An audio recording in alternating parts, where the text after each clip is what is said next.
વાડી આવી ગઈ ગાડી હાંકવાની મજા આવી ગઈ વાડી આવી ગઈ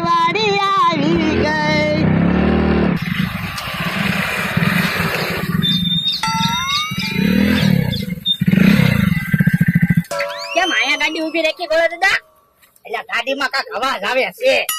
પણ ઈ તો ગાડી હાલે તો અવાજ તો આવે જ છે ને. પણ એટલે ટક ટક ટક ટક એવો અવાજ આવે. તો પેટ્રોલ ફૂટી ગયું છે. બાપા પેટ્રોલ ખૂટી ગયું હોય તો થોડી ગાડી હાલે. તો પણ હું ક્યાં કાયમ ગાડી હાકું, તમે હાકો, મને થોડી ખબર પડે.